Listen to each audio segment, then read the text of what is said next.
Joder.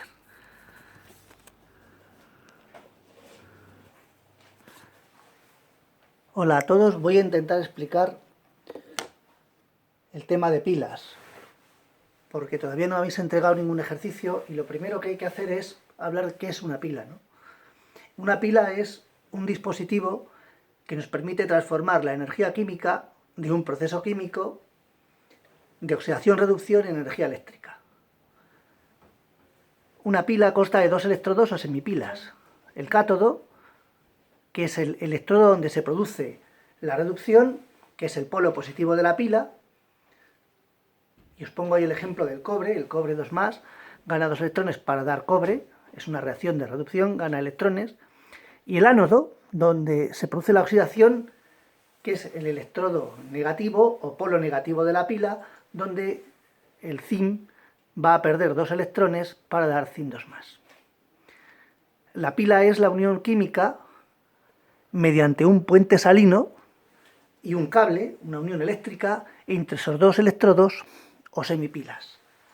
El esquema, más o menos simplificado, sería este. Esto es lo que se llama una pila Daniell, donde tengo una disolución de zinc, un electrodo de zinc metálico metido en una disolución de sulfato de zinc y una disolución de cobre, de sulfato de cobre, donde he metido también un electrodo de cobre. La unión eléctrica es esta, donde hay un flujo de electrones, donde están los cables que van de electrodo a electrodo, y luego está la unión química, que es el puente salino. El puente salino lo que hace es permitir que los electrones puedan mantener la electroneutralidad en cada una de las disoluciones para que la pila se pueda agotar. Si no, las pilas durarían muchísimo menos. Mirad lo que pasa en cada uno de los electrodos. En el caso del zinc, el zinc va a pasar de zinc metálico, va a pasar a disolución, se va a disolver a zinc 2+. Y en el caso del cobre el proceso es el contrario. El cobre, que está disuelto, va a pasar a cobre metálico y se va a unir al electrodo. ¿Qué pasa a nivel microscópico? Pues que el zinc va a perder esos 2 electrones para dar ion zinc, se va a disolver, y el cobre 2+, que está disuelto, va a ganar esos 2 electrones del zinc para transformarse en cobre metálico. ¿Cuál es la reacción global? Pues la reacción global es que el zinc más el cobre 2+ va a dar zinc 2+ más cobre. Y luego miraremos lo que significa ese incremento de G. La pila, ante todo, hay que decir que es un proceso espontáneo, incremento de G es menor que 0, y que consta de una oxidación y de una reducción. Y además genera una corriente eléctrica o fuerza electromotriz, que es un voltaje, que se mide en voltios. Si nos movemos un poco en lo que era la pila, una pila hemos visto que es una reacción de reducción más una reacción de oxidación. Pero yo puedo coger una de estas dos reacciones y darle la vuelta. Y entonces esa pila que era una reducción más una oxidación, ahora también será una reducción menos otra reducción. Total, que como cada semireacción redox lleva asociado un potencial de reducción, ese potencial, ¿qué significa? Bueno, pues en realidad ese potencial, lo más importante quizás sea el signo, que si es positivo es capaz de reducir al hidrógeno y si es negativo lo oxida. El potencial, si el potencial de... Bueno, me voy a ir a la tabla a la presentación para volver a explicarlo un poquito mejor, con imágenes. Vamos a ver. Esto es lo que hemos visto. Una pila son los dos electrodos, hemos cogido una pila de zinc y cobre. En el electrodo positivo es el cátodo, se da la reducción, en el polo negativo se da la oxidación y se llama ánodo. Y que hay un flujo de electrones siempre, desde el que se oxida el ánodo hacia el que se reduce, que es el cátodo. Y eso va por un circuito externo.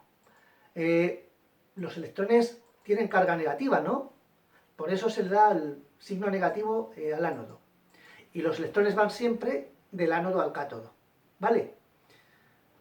El puente salino, bueno, pues el puente salino es un tubo, ese tubo en forma de U, contiene la disolución de un electrolito fuerte, pero que es inerte.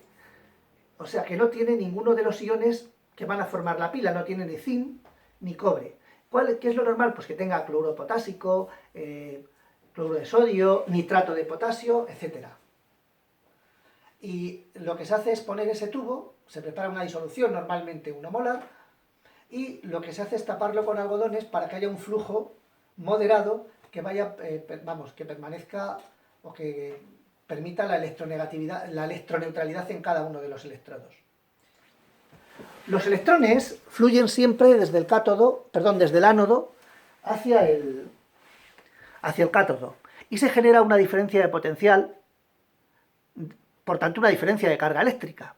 Esa diferencia de potencial es lo que se llama voltaje o fuerza electromotriz de ese electrodo, y se mide en voltios.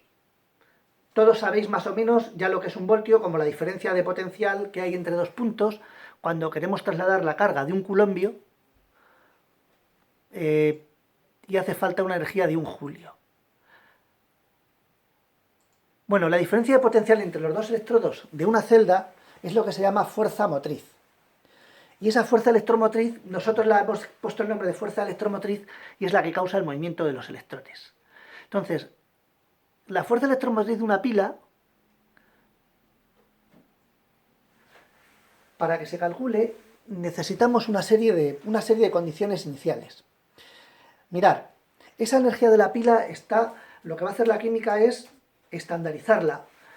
Entonces vamos a suponer que los compuestos disueltos están en concentración 1 molar. Si los compuestos son gases, la presión es de 1 atmósfera. Y siempre la temperatura que vamos a poner es de 25 grados centígrados. Vale, bueno, pues cuando se tienen esas condiciones, el zinc resulta que la fuerza electromotriz de la pila entre el zinc y el cobre vale 1,10 voltios. Y además, esa pila, como ya sabéis todo en ciencia, intenta representarse y darle una universalidad para que todo el mundo lo pueda entender. Hay una notación para esa pila que es siempre la reacción que ocurre en el ánodo, luego esta doble barra, que es el puente salino, y la reacción que ocurre en el cátodo, perdón. Entonces, ¿qué pasa en el ánodo? Pues que el zinc, que está sólido, va a pasar a zinc 2+, formando parte de la disolución de sulfato de zinc. Luego el puente salino, y el cobre, que está disuelto como cobre 2+, en forma de sulfato de cobre, se va a depositar como cobre sólido, como cobre metálico, en el electrodo. Estas reacciones, que se pueden poner así, también se pueden poner en la forma iónica, como que el zinc pasa a zinc 2+, y el cobre 2+ pasa a cobre. ¿Vale? Os recuerdo que aquí las concentraciones con las que vamos a trabajar nosotros son 1 molar. Vamos a pasar del electrodo de gases, aunque lo que nos interesa de él, bueno, es que es un electrodo de platino, que lo que tiene está sumergido en una disolución 1 molar de protones, para que haya un pH 0, y que las reacciones que se van a producir para la oxidación son que el hidrógeno va a dar 2 protones más 2 electrones, oxidación, o que los 2 protones van a ganar los 2 electrones para dar H2, que sería una reducción. En un caso actuaría como cátodo y en otro caso como ánodo. Mirad, he dicho antes que una pila en realidad eran una oxidación, ¿no?, más una reducción, o que también se puede poner como una reducción menos otra reducción. Eso es, y eso, bueno, vamos a parar aquí un poco, es que estoy un poco atontado ya. ¿Qué es eso del potencial de electrodo? Bueno, a los científicos lo que les interesa son hacer cálculos sobre la utilidad de las pilas y además predecir si lo que voy a obtener cuando junto 2 electrodos es una pila o no es una pila.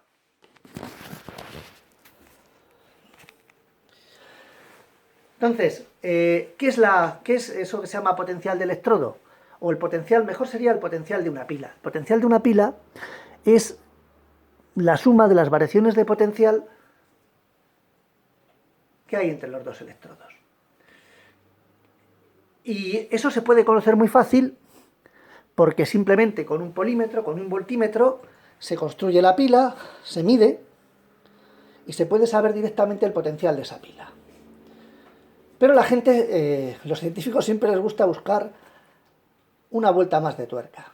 Entonces dijeron, bueno, ¿puedo conocer un potencial de electrodo como tal? Y eso pues en realidad no puede hacerse. Pero como no se podía hacer, a alguien se le ocurrió que qué pasaría si a uno de esos potenciales de electrodos le damos un valor convencional y le llamamos electrodo de referencia y le damos un valor muy fácil que es el valor cero. Bueno, pues ese electrodo de referencia, ese valor arbitrario, se le dio al potencial de reducción del hidrógeno, a la reacción esa de 2DH más 2 electrones para dar H2, se le dio un valor de referencia cero. Entonces, una vez que podía conocer, como se puede conocer siempre, mediante un polímetro, mediante un voltímetro, la diferencia de potencial de una pila, si yo a uno de los electrodos ya le he dado valor cero, construyo una pila con cualquier elemento químico y el hidrógeno, y entonces tengo lo que se llama la tabla de potenciales de electrodo. Y esta tabla de potenciales de electrodo nos va a venir muy bien para asignar valores. ¿Qué quiere decir, por ejemplo, que el potencial de reducción del cátodo es 0,34 voltios y que el potencial de reducción del zinc es menos 0,76 voltios? Pues mirad, quiere decir que el cátodo, que el cobre, cuando se enfrenta con el hidrógeno, el cobre va a hacerle cátodo y el hidrógeno va a hacer de ánodo. Y que el zinc, cuando se enfrenta con el hidrógeno va a ser el cátodo y el zinc va a ser el ánodo. O sea, esta tabla de potenciales, lo que me dice es, cuando tenga yo dos electrodos cualesquiera, cuál va a ser el cátodo de la pila y cuál va a ser el ánodo de la pila. ¿Y cuál es la conclusión de todo esto? Bueno, pues la conclusión es que cuando tengo dos electrodos, el que tiene mayor potencial de reducción es el cátodo y el que tiene menor potencial de reducción es el ánodo. No hace falta que sea negativo. El que tenga menor potencial de reducción, ese va a ser el ánodo. Entonces, vamos a ver si nos hemos entrado bien lo que significa el signo. Si el potencial de reducción es positivo, significa que si yo construyo una pila con ese electrodo y el hidrógeno, la semireacción que tiene lugar es la de reducción del elemento y la de oxidación del hidrógeno. ¿Vale? Y si el potencial es negativo, quiere decir que el hidrógeno, los protones van al hidrógeno, se va a reducir y el otro elemento se va a oxidar. ¿Vale? Que el cobre, por ejemplo, con el hidrógeno daría cobre 2 más 2 electrones para dar cobre, y el zinc, cuando actúa con el hidrógeno, va a dar zinc 2 más 2 electrones, y por tanto se va a oxidar. Por eso el potencial en un caso es positivo más 0,34 y el otro negativo menos 0,76. Mirad. Bueno, una vez que se sabe esto, se construyen las pilas, se elabora una tabla de potenciales de reducción. Vamos a ver qué significa, porque antes también hablamos de oxidantes, reductores, ¿qué significa esta tabla? Si yo miro ahí tengo una serie de valores, por ejemplo, el cloro 2 más 2 electrones potenciales de reducción, ¿vale? De reducción. Es más 1,35, quiere decir, el que está más arriba del todo, lo que hace es oxidar a los que están por debajo. Cuando yo tenga una pila de cloro con oxígeno, con bromo, con plata más, con tal, quiere decir que el cloro va a hacer de cátodo. Y todos los demás electrodos que están por debajo de él, en esa pila harán de ánodo. Por ejemplo, si me voy ahí al cobre, el cobre, por ejemplo, será cátodo cuando haga una pila con cualquiera de estos electrodos y será ánodo cuando lo haga con cualquiera de estas. Esta tabla de potenciales de reducción también me está dando la capacidad de oxidación o el poder oxidante. El que está más arriba en esta tabla de potenciales es el más oxidante, por tanto va a oxidar a todos los que están por debajo.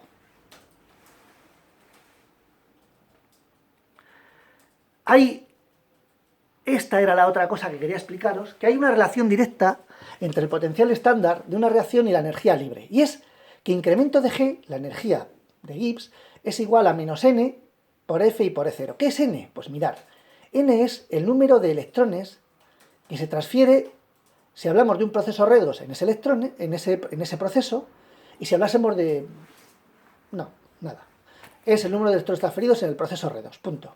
F es la constante Faraday, 96.500 coulombios. ¿Qué será el Faraday? Bueno, pues es en realidad la carga de un mol de electrones. Si multiplicáis el número de Avogadro por la carga del electrón, o sea, 6,02 por 10 elevado a 23 por 1,6 por 10 elevado a menos 19, os sale ese número, aproximadamente 96.500 coulombios, que es la carga de un mol de electrones o Faraday. Y como N y F son números positivos, E0 es el potencial de la pila. Entonces, si E0 es mayor que 0, la pila o ese sistema es espontáneo y se llama pila. Si incremento de G es menor que 0, no es una pila, es otro dispositivo o es otro tipo de proceso electroquímico. ¿Vale? Entonces, ¿cuál es la fuerza electromotriz de una pila? Pues es un potencial de oxidación más un potencial de reducción. Voy a abreviar y voy a reducir un poco lo que he hecho hasta ahora. Entonces, si la fuerza electromotriz de esa pila es un potencial de oxidación más un potencial de reducción o un potencial de reducción menos un potencial de reducción también. Entonces, la fuerza electromotriz de una pila se pone con esta fórmula. E de la pila es igual a E0 al potencial de reducción de la especie que se reduce del cátodo menos el potencial de reducción de la especie que se oxida, el ánodo. Vamos a ver, por ejemplo, este ejercicio. Vamos a intentar resolverlo. Dice así: explica cuál de estas dos sustancias se podría utilizar en cada caso y qué reacciones tendrían lugar, la ecuación global y cuál es el potencial de erosión para cada una de estas pilas. A. Obtener plata más a partir de plata. Y B. Obtener bromo a partir de bromuro. Bueno, mirad aquí los potenciales. Mirad un poco los potenciales y vamos a ver.